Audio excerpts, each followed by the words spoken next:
खोदा पहाड़ निकली चुईया। एक बार की बात है, धेनु नगरी में राजा चंद्रधर सुखपूर्वक राज्य करते थे। राजा प्रजा दोनों एक दूसरे से संतुष्ट थे। हर तरफ खुशहाली छाई थी, क्योंकि राज्य धन धान्य से संपन्न था। एक दिन राजा के दरबार में कहीं से एक कबूतर चिट्ठी ले आया, जिसमें राजा को युद्ध के लिए चुनौती दी गई थी। चिट्ठी किसी प्रदेश की महारानी की थी, लेकिन उसने अपना नाम नहीं बताया था। चिट्ठी में लिखा था कि राजा या तो युद्ध में उसे पराजित करें या उसकी अधीनता स्वीकार करें। यद्यपि रानी के नाम का पता न था, फिर भी राजा ने उससे युद्ध की चुनौती स्वीकार कर ली और उन्होंने उत्तर कबूतर के द्वारा भेज दिया। उसमें यह लिखा था कि हम आपसे युद्ध करने के लिए तैयार हैं। इधर जोर शोर से राजधानी में युद्ध की तैयारियां शुरू हो गई। उधर महारानी भी युद्ध की तैयारियां करने लगी। उसने एक चूहे को पहाड़ के नीचे बैठा दिया।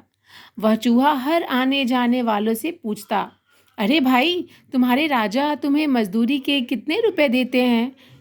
यदि उत्तर मिलता 1 रुपया, तो वह कहता, मेरी महारानी की नौकरी करोगे तो वे 3 रुपए देंगी। भला तिगुने वेतन पर कौन नौकरी ना करता। महारानी के यहाँ नौकरों की संख्या बढ़कर हजारों के आसपास पहुंच गई। जब भी कोई महारानी से बारे में पूछता, तो चूहा कह देता कि महारानी इस पहाड़ पर हैं, उचित समय आने पर ही बाहर निकलेंगी। राजा के पास युद्ध की खबर पहुंची। उसने ज्यों ही अपना फौज इकट्ठा करनी चाही, पता चला कि सारे सिपाही पहाड़ वाली रानी के नौकर हो गए। जब उन्होंने अपना कोष देखा, तो उनके पैरों तले जमीन ही खिसक गई। बाहर से ताला लगा हुआ था, लेकिन अंदर से सुरंग द्वारा सारा खजाना गायब हो चुका था। विवश होकर राजा ने पहाड़ वाली रानी की अधीनता स्वीकार कर ली। बाद में राजा ने जब लोगों से रानी के बारे में पूछा, तो पता चला कि वे यही पास के पहाड़ पर बड़े किसी महल में रहती है और राज्य के लोगों को किसी चूहे ने नौकर रखा है। पहाड़ वाली रानी के संबंध में जब राजा को कुछ समझ में नहीं आया, तो उन्हें एक उपाय सूझा।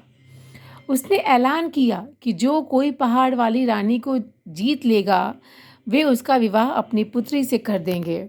दूर दूर से कई राजकुमार आए, लेकिन रानी का पता लगाने में असमर्थ रहे। अंत में एक राजकुमार अपनी बड़ी फौज के साथ आया। उसने सारा पहाड़ छान मारा, लेकिन न रानी मिली, न उसका महल। हाँ, एक चूहा ज़रूर मिला, लेकिन कुछ बताने के पहले ही वह एक सिपाही के घोड़े के पैरों तले दबकर स्वर्ग सिधार गया। परेशान होकर राजकुमार ने सिपाहियों को पूरा पहाड़ ही खोद डालने का आदेश दिया। पूरा पहाड़ खुद गया, लेकिन कुछ हाथ न लगा। अंत में जब एक टीले की खुदाई हो रही थी, तो उसमें एक बड़ा सा बिल मिला। बिल में एक सुंदर से सिंहासन पर सज धज कर बैठी एक चूहिया दिखी, जो शोरगुल सुनकर भाग गई। सभी अचंभित रह गए। चूहिया रानी को देखकर सारे सिपाही हंस पड़े और बोले, खोदा पहाड़ निकली चूहिया। तभी से यह बड़े काम का छोटा परिणाम निकलने पर लोग कहने लगे, खोदा पहाड़ निकली चूहिया। Thank you so much. हरे कृष्ण देव सरे।